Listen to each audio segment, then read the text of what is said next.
Halo anak-anak, pada pertemuan ini Ibu akan membahas materi sistem ekonomi.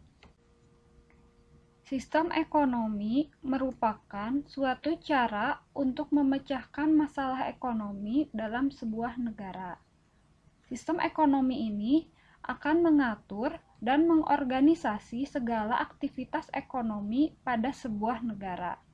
Sistem ekonomi yang akan kita pelajari pada pertemuan ini ada 5. Yang pertama, sistem ekonomi tradisional. Yang kedua, sistem ekonomi terpusat. Yang ketiga, sistem ekonomi pasar. Yang keempat, sistem ekonomi campuran. Dan yang kelima, sistem ekonomi Indonesia. Sistem ekonomi tradisional biasanya terdapat pada masyarakat yang cara hidupnya masih primitif. Adapun ciri-ciri dari sistem ekonomi tradisional yaitu kegiatan ekonominya hanya mengandalkan sektor pertanian. Teknologi yang digunakan untuk produksi masih sederhana.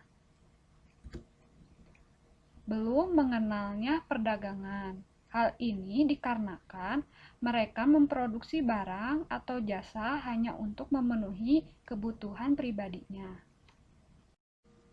Sistem ekonomi tradisional memiliki kelebihan dan kekurangan. Adapun kelebihannya yang pertama adalah menimbulkan rasa kekeluargaan dan kegotong royongan. Yang kedua, pertukaran secara barter dilandasi dengan kejujuran daripada mencari keuntungan.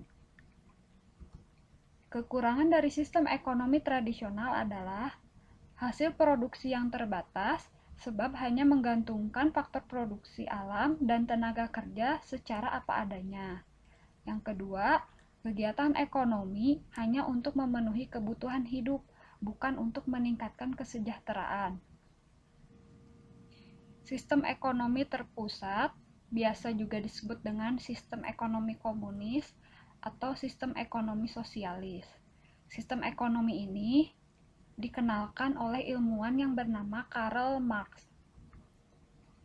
Ciri dari sistem ekonomi terpusat yang pertama adalah seluruh kegiatan perekonomiannya diatur dan ditetapkan oleh pemerintah. Yang kedua, hak milik perorangan atau swasta tidak diakui. Yang ketiga, faktor produksi dikuasai oleh negara. Sistem ekonomi terpusat memiliki kelebihan dan kekurangan. Adapun kelebihan dari sistem ekonomi terpusat adalah pemerintah lebih mudah dalam melakukan pengawasan dan pengendalian terhadap kegiatan ekonomi.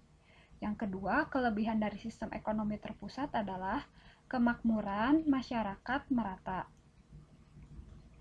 Adapun kekurangan dari sistem ekonomi terpusat adalah kemajuan ekonomi lambat karena aktivitas penduduk dalam kegiatan ekonomi terbatas. Yang kedua, terdapat pasar gelap yang diakibatkan adanya pembatasan yang terlalu ketat oleh pemerintah. Sistem ekonomi pasar atau bisa disebut dengan sistem ekonomi liberal atau sistem ekonomi kapitalis ini dikenalkan oleh ilmuwan yang bernama Adam Smith. Adapun ciri-ciri dari sistem ekonomi pasar yaitu masyarakat memiliki kebebasan untuk melakukan kegiatan ekonomi. Campur tangan pemerintah dalam perekonomian sangat minim. Diakuinya hak milik swasta atas faktor produksi. Sistem ekonomi pasar memiliki beberapa kelebihan dan kekurangan. Adapun kelebihan dari sistem ekonomi pasar adalah yang pertama, pengakuan hak milik swasta oleh negara dapat mendorong kreativitas masyarakat dalam melakukan kegiatan ekonomi. Yang kedua, barang yang dihasilkan berkualitas karena masyarakat dibebaskan dalam melakukan kegiatan ekonomi.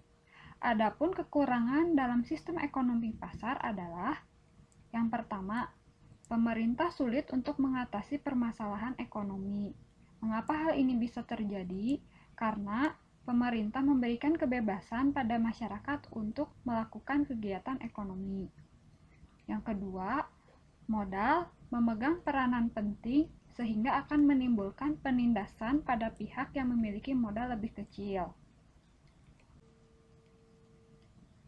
Jika dalam sistem ekonomi komando, seluruh kegiatan perekonomian diatur dan ditetapkan oleh pemerintah, kemudian dalam sistem ekonomi pasar masyarakat diberikan kebebasan oleh pemerintah dalam melakukan kegiatan ekonomi, maka dalam sistem ekonomi campuran, pemerintah memberikan kebebasan kepada masyarakat dalam melakukan kegiatan ekonomi, tetapi di sisi lain pemerintah ikut campur dalam kegiatan perekonomian.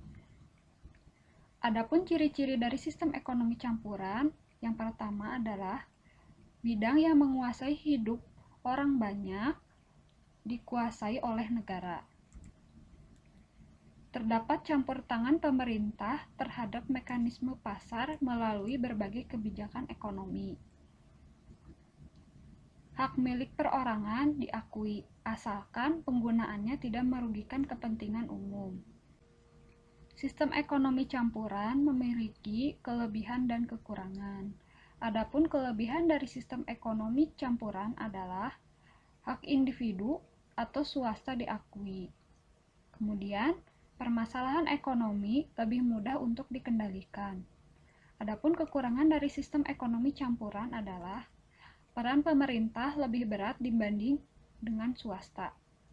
Kedua, timbulnya KKN atau korupsi, kolusi, dan nepotisme dalam pemerintah karena banyak sektor-sektor produksi yang lebih menguntungkan pihak pemerintah sedangkan sedikit sekali pengawasannya.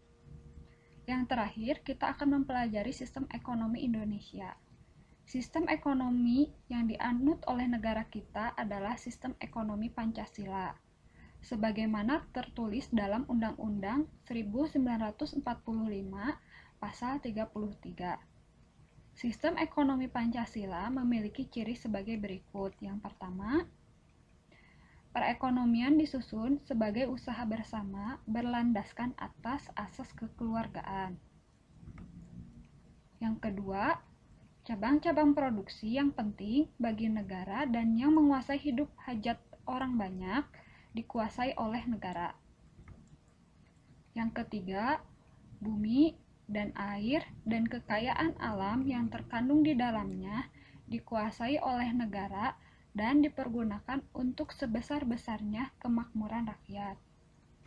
Yang keempat, perekonomian nasional diselenggarakan berdasarkan atas demokrasi ekonomi dengan prinsip kebersamaan, efisiensi berkeadilan, berkelanjutan, berwawasan lingkungan, kemandirian, serta dengan menjaga keseimbangan, kemajuan, dan kesatuan ekonomi nasional. Pembahasan untuk hari ini cukup sampai di sini. Jika ada hal yang kurang kalian pahami, kalian bisa menuliskan pertanyaan kalian di kolom komentar atau menghubungi Ibu langsung lewat pesan WhatsApp. Terima kasih atas perhatiannya. Wassalamualaikum warahmatullahi wabarakatuh.